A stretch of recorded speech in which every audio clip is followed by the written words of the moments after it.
Everyone, welcome to my channel Sushmita SP. आप सभी का बहुत बहुत स्वागत करती हूँ आपके अपने चैनल सुष्मिता एसपी पे। तो क्लास 10 आपके प्री बोर्ड का एग्ज़ाम स्टार्ट हो चुका है एंड आप बहुत अच्छे से एग्ज़ाम की तैयारी कर ही रहे हैं।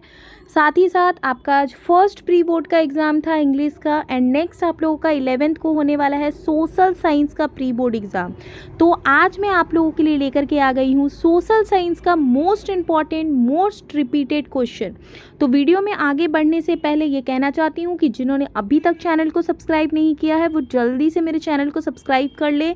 अगर आपको वीडियोस पसंद आ रही है तो लाइक करना ना भूलें एंड ज़्यादा से ज़्यादा अपने दोस्तों के बीच शेयर कीजिए एंड वीडियो को एंड तक ज़रूर देखिएगा। आप लोगों के लिए top most important question 20 question मैं लेकर के आई हूँ, तो वीडियो को एंड तक ज़रूर देखना, बीच में स्किप मत कीजिएगा क्योंकि सारा का सारा क्वेश्चन आप लोगों के लिए काफ़ी ज़्यादा इम्पॉर्टेंट होने वाला है। तो आइए बढ़ते हैं फर्स्ट क्वेश्चन की तरफ। फर्स्ट क्वेश्चन क्या है, फ्रांस में प्रथम विद्रोह कब हुआ था। वेरी वेरी इंपॉर्टेंट क्वेश्चन है कि फ्रांस में प्रथम विद्रोह कब हुआ था। इसके ऑप्शन दिए हुए हैं, जुलाई 1804 मतलब 1804 में हुआ था, या जुलाई 1815 में हुआ था, या जुलाई 1801 में हुआ था, या ऑप्शन नंबर डी है जुलाई 1830। तो इसका करेक्ट आंसर क्या हो जाएगा, जुलाई 1830। ठीक है, जुलाई 1830 ईस्वी में फ्रांस में प्रथम विद्रोह हुआ था। अगर आप लोगों को कहीं से भी कोई बैकग्राउंड नॉइज़ आता है ना तो उसके लिए पहले से सॉरी, थोड़ा सा आप एडजस्ट कीजिएगा। ठीक है, नेक्स्ट क्वेश्चन की तरफ बढ़ते हैं। नेक्स्ट क्वेश्चन है आप लोगों को, साइमन कमीशन भारत क्यों आया।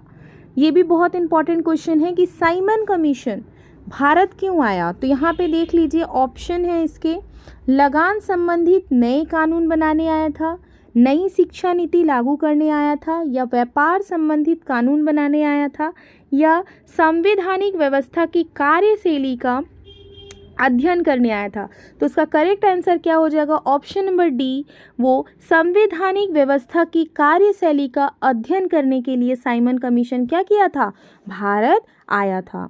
बढ़ते हैं नेक्स्ट क्वेश्चन की तरफ। नेक्स्ट क्वेश्चन देख लेते हैं क्या है नेक्स्ट क्वेश्चन। नेक्स्ट क्वेश्चन है, वन और वन्य प्राणियों के संरक्षण के लिए किस प्रकार के वनों को सर्वाधिक मूल्यवान माना जाता है।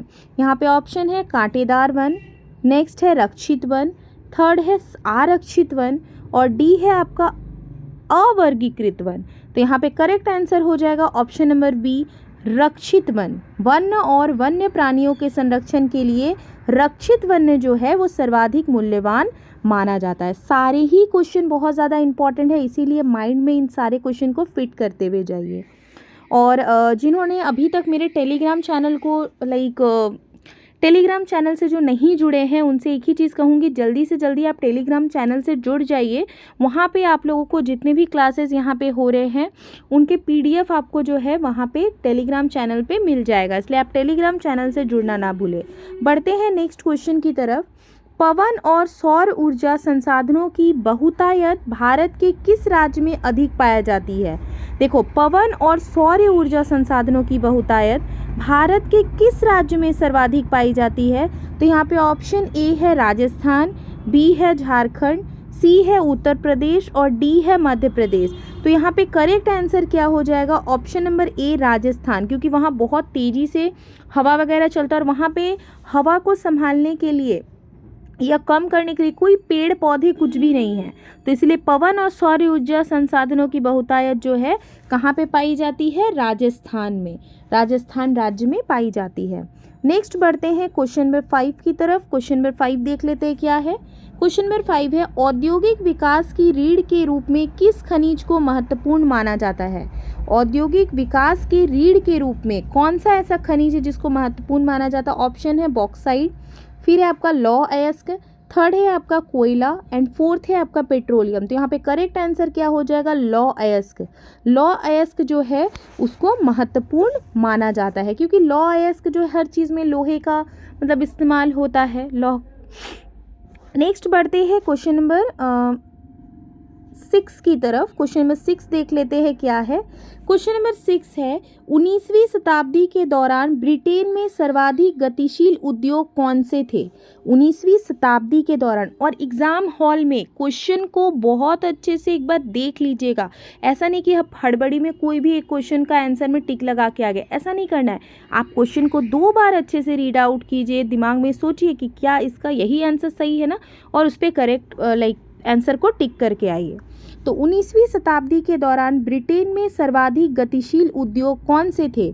ऑप्शन है कपास और धातु, ऑप्शन बी है कपास और धातु, 2 बार मैंने कपास और धातु कर दिया है, एंड सी है धातु और चीनी, डी है आपका कपास और पेट्रोलियम। करेक्ट आंसर हो जाएगा कपास और धातु। ठीक है, यहाँ पे 2 बार हो चुका है ये, तो कपास और धातु जो है करेक्ट आंसर हो जाएगा इसका। नेक्स्ट बढ़ते हैं क्वेश्चन नंबर 7 की तरफ। क्वेश्चन नंबर 7 क्या है देख लेते हैं।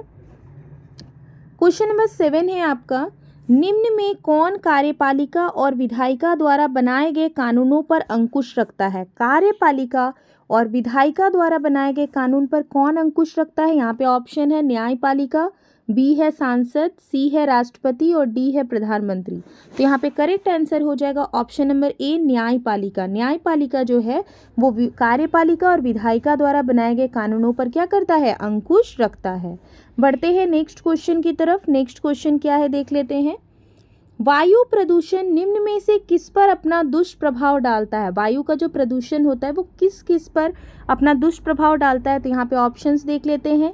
ए है मानव स्वास्थ्य पर, बी है पौधों पर, सी है पशुओं पर और डी है सभी, इन सभी पर। तो यहाँ पे करेक्ट आंसर क्या हो जाएगा, सभी पर। वायु प्रदूषण सभी पे दुष्प्रभाव डालता है, मानव स्वास्थ्य पर भी डालता है, पौधों पर भी डालता है और पशुओं पर भी डालता है। बढ़ते हैं नेक्स्ट क्वेश्चन की तरफ। क्वेश्चन नंबर 9 देख लेते हैं क्या है। संसाधनों के अंधाधुंध शोषण से किस प्रकार का वैश्विक पारिस्थितिक संकट पैदा हो गया है। जो संसाधन का अंधाधुंध शोषण किया जा रहा है, इतने जो गाड़ी वगैरह सब कुछ आ गए, इतना जो धुआं हो रहा है, आए दिन प्रदूषण जो है बहुत ज़्यादा बढ़ गया है। तो ये सब जो हम लोग कर रहे हैं उससे कौन सा संकट पैदा हो गया है। तो फर्स्ट है पर्यावरण प्रदूषण, सेकेंड है ओजोन परत अवक्षय, थर्ड है भूमंडलीय तापन और डी है सभी। तो करेक्ट आंसर यहाँ पे क्या हो जाएगा, सभी। इन सभी पे जो है संकट पैदा हो गया है, बहुत ही दुष्परिणाम जो है वो पड़ रहा है। ठीक है, नेक्स्ट बढ़ते हैं क्वेश्चन नंबर 10 की तरफ। क्वेश्चन नंबर 10 क्या है देख लेते हैं। क्वेश्चन नंबर 10 है सामाजिक विभाजन अधिकांशतः आधारित होता है। सामाजिक जो विभाजन है वो किस पे आधारित होता है। तो यहाँ पे ऑप्शन है जन्म पर, विवाह पर, मृत्यु पर और शिक्षा पर। तो इसका करेक्ट आंसर हो जाएगा ए नंबर, जन्म पर। सामाजिक विभाजन जो है अधिकांशतः जन्म पर आधारित होता है।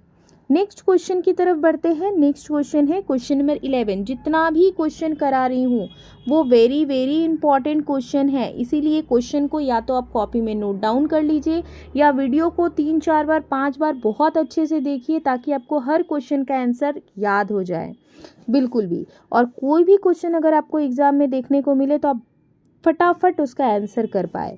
अब देखिए ये भी बहुत इंपॉर्टेंट क्वेश्चन है। टिहरी बांध परियोजना किस राज्य में स्थित है। तो यहाँ पे ऑप्शन है मध्य प्रदेश, बी है पंजाब, सी है गुजरात और डी है उत्तराखंड। तो यहाँ पे करेक्ट आंसर क्या हो जाएगा, टिहरी बांध परियोजना किस राज्य में स्थित है। तो ये उत्तराखंड में स्थित है। नेक्स्ट बढ़ते हैं हम क्वेश्चन नंबर 12 की तरफ। क्वेश्चन नंबर 12 क्या है देख लीजिए। विश्व में सर्वाधिक वर्षा किस स्थान पर होती है। ये आप पहले से पढ़ते हुए आ रहे हैं, इस क्वेश्चन का आंसर आपको पता होना चाहिए कि विश्व में सर्वाधिक वर्षा किस स्थान पर होती है। ऑप्शन ए है न्यूयॉर्क, बी है मानसीनराम, सी है चेन्नई और डी क्या है व्लादिवोस्टोक। तो यहाँ पे करेक्ट आंसर क्या हो जाएगा, ऑप्शन नंबर बी मानसीनराम। विश्व में, ये विश्व में पूछा है, विश्व में सर्वाधिक वर्षा कहाँ पे होती है, मानसीनराम में। बढ़ते हैं नेक्स्ट क्वेश्चन की तरफ। नेक्स्ट क्वेश्चन क्या है, ये वाला क्वेश्चन आता ही आता है, या तो आपसे खरीफ फसल पूछता है या तो रबी फसल पूछेगा ही पूछेगा। तो ये भी बहुत इंपॉर्टेंट क्वेश्चन है आप लोगों के लिए।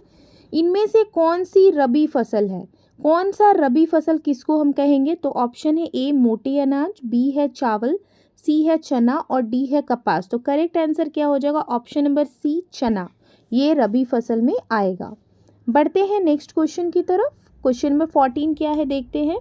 पंजाब में भूमि निम्नीकरण का मुख्य कारण क्या है?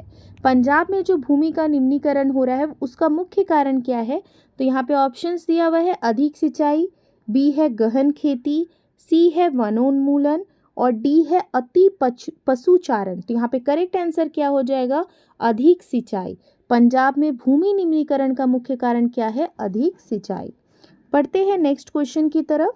नेक्स्ट क्वेश्चन भी बहुत इंपॉर्टेंट क्वेश्चन है। चोरी चौरा कांड कब हुआ था? चोरी चौरा कांड कौन से ईस्वी में हुआ था? यहाँ पे दे दिया गया है आपको ईस्वी, देख लीजिए।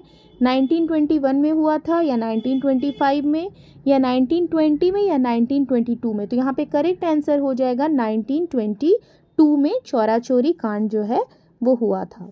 नेक्स्ट क्वेश्चन है 16 नंबर, जालियांवाला। ये भी बहुत इंपॉर्टेंट है। जालियांवाला बाग की घटना कब हुई थी? तो जालियांवाला बाग की घटना कब हुई है? यहाँ पे ऑप्शंस देख लेते हैं। 10 अप्रैल 1999, 13 अप्रैल 1999, सी है 8 अप्रैल 1999 या 25 अप्रैल 1999। तो करेक्ट आंसर हो जाएगा ऑप्शन नंबर बी, 13 अप्रैल 1999 को जालियांवाला बाग की घटना हुई थी।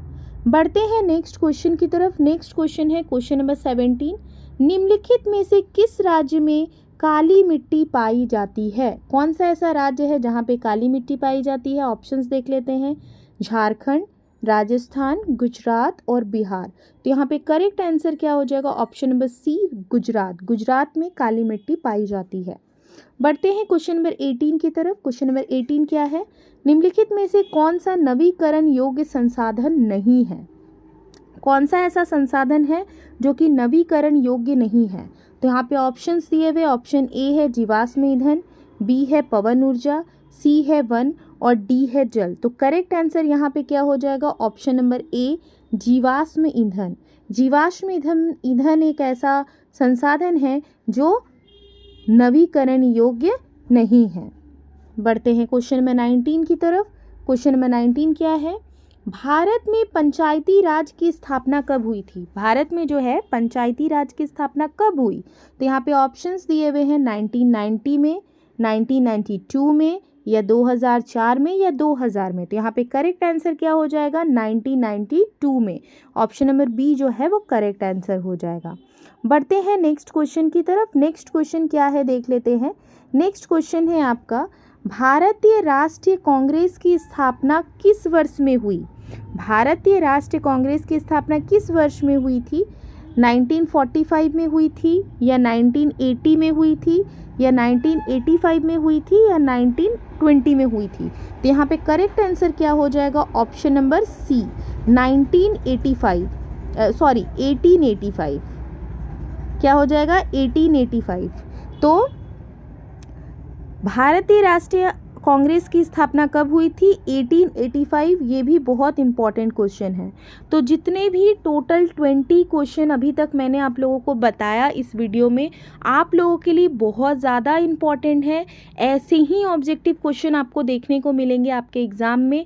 तो आप इसको बहुत अच्छे से रिवीजन कर लीजिए, बहुत अच्छे से दिमाग में सेट कर लीजिए। और जिन्होंने अभी तक चैनल को सब्सक्राइब नहीं किया है वो जल्दी से चैनल को सब्सक्राइब करें, बेल बटन को ज़रूर प्रेस करें ताकि जब भी वीडियो आए तो सबसे पहले आप तक पहुंचे।